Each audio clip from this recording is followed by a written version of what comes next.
Voyez-vous ces feux qui dansent dans la plaine? Ce sont des lumières fantômes allumées pour nous égarer.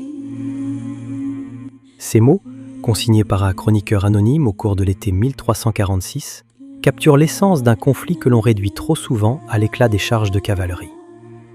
La guerre de Cent Ans, qui déchire les royaumes de France et d'Angleterre entre 1337 et 1453, est certes une affaire de lignée et de territoire, mais elle est aussi le théâtre d'un affrontement sur la maîtrise de l'information.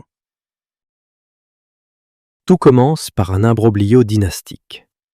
En 1337, Édouard III Plantagenet réclame la couronne de France au nom de sa mère, dernière fille des Capétiens. Philippe VI de Valois refuse. Sous la pression des barons français, la couronne invoque alors la loi salique, un ensemble de coutumes mérovingiennes ressorties des archives. Il interdit explicitement la transmission du trône par les femmes. Édouard, petit-fils de Philippe IV mais par la lignée maternelle, est donc déclaré inéligible. Pour lui, cette décision n'est qu'un prétexte juridique destiné à écarter la dynastie anglaise. À cette querelle successorale s'ajoute un second grief, plus concret, la Guyenne. Le roi d'Angleterre y est duc et, à ce titre, vassal du roi de France. Les litiges fiscaux et judiciaires s'y multiplient depuis des décennies. En mai 1337, Philippe VI confisque officiellement le duché, arguant du manquement aux devoirs féodaux d'Édouard. Ce geste transforme la dispute dynastique en conflit territorial ouvert. Édouard revendique désormais la couronne et la restitution de ses fiefs, tandis que Philippe entend réaffirmer l'autorité royale sur tout le royaume. La guerre de Cent Ans vient de prendre forme.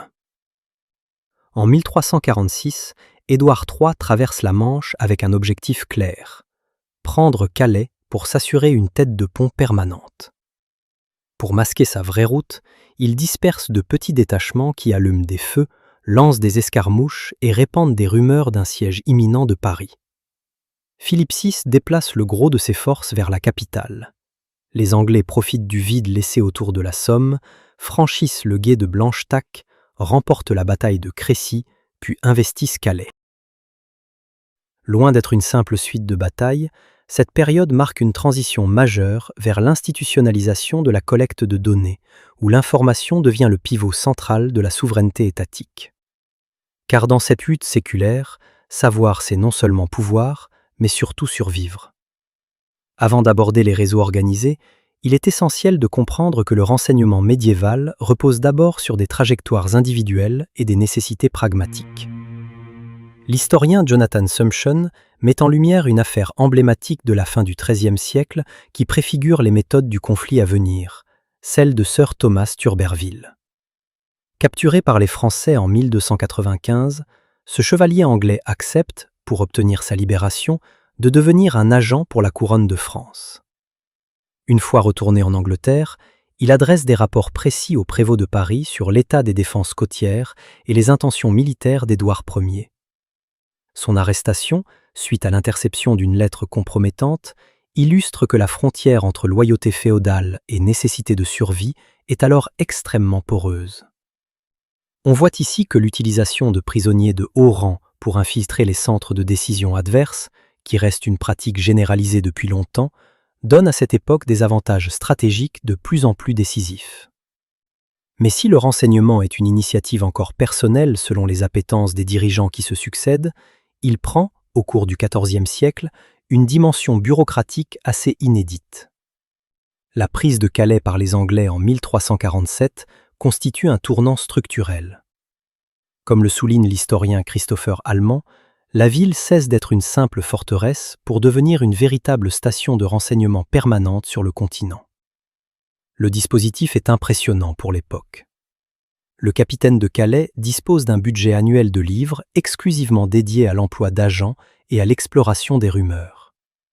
À Westminster, les ministres s'appuient sur ce centre de fusion où les messages interceptés sont traduits et analysés avant d'être transmis à la cour. Cette organisation permet à l'Angleterre de maintenir une vigilance constante sur les préparatifs navals français, illustrant le passage d'une collecte d'informations opportunistes à une surveillance systématique des côtes et des frontières. L'un des rouages de cette mécanique est le rôle des héros d'armes. Philippe Contamine, médiéviste de référence, explique que ces hommes, protégés par une immunité diplomatique presque sacrée, sont bien plus que des porteurs de défis. En circulant entre les armées pour négocier des trêves ou compter les morts après les combats, les héros pratiquent ce que nous appellerions aujourd'hui la reconnaissance technique. Ils mémorisent les bannières, estiment les effectifs et identifient les unités présentes. Leur capacité à observer sans être inquiétés en fait des messagers extraordinaires, capables de ramener des données tactiques cruciales sous couvert de neutralité chevaleresque. À leur côté, des agents, comme le soldat Hennequin du Boss en 1386, infiltrent les maisons nobles sous des déguisements de marchands ou de moines pour surveiller les préparatifs logistiques d'invasion. L'un des tournants majeurs de ce siècle est la sécurisation des communications. Sous le règne de Charles VI, la chancellerie française commence à généraliser l'usage des lettres closes pour coordonner les garnisons éloignées.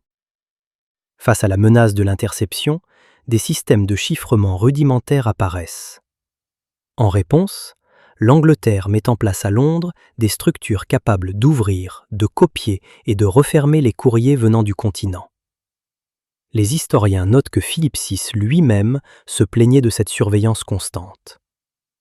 Cette guerre des papiers témoigne de la sophistication croissante des administrations royales. Enfin, le renseignement trouve son expression la plus concrète sur le champ de bataille à travers la topographie. Les travaux d'Anne Curie sur la bataille d'Azincourt en 1415 démontrent que la victoire d'Henri V repose sur une analyse méticuleuse du terrain. Les éclaireurs anglais identifient un entonnoir de boue capable de paralyser la cavalerie française, permettant à une armée moins nombreuse d'annuler l'avantage de l'adversaire. Cette leçon est retenue par les Français à la fin du conflit. Lors de la bataille de Castillon en 1453, les frères Jean et Gaspard Bureau, chefs de l'artillerie, effectuent des reconnaissances nocturnes pour positionner leurs pièces de campagne sur des terrains stables. Pour la première fois, le renseignement technique et balistique l'emporte sur la charge frontale. L'artillerie, positionnée grâce à cette préparation, anéantit les troupes anglaises et scelle la fin de la guerre. En étudiant le renseignement pendant la guerre de Cent Ans, nous découvrons qu'il a été le véritable moteur de la modernité étatique. Aujourd'hui encore, nous retrouvons cet héritage dans la centralisation de nos systèmes d'information et dans l'importance accordée à l'analyse topographique et diplomatique. La guerre de Cent Ans n'a pas seulement redessiné les cartes de l'Europe, elle a forgé l'idée que le contrôle de l'information est le premier attribut de la puissance publique. Merci de nous avoir accompagnés. On se retrouve bientôt pour une nouvelle exploration. D'ici là, prenez soin de vos secrets.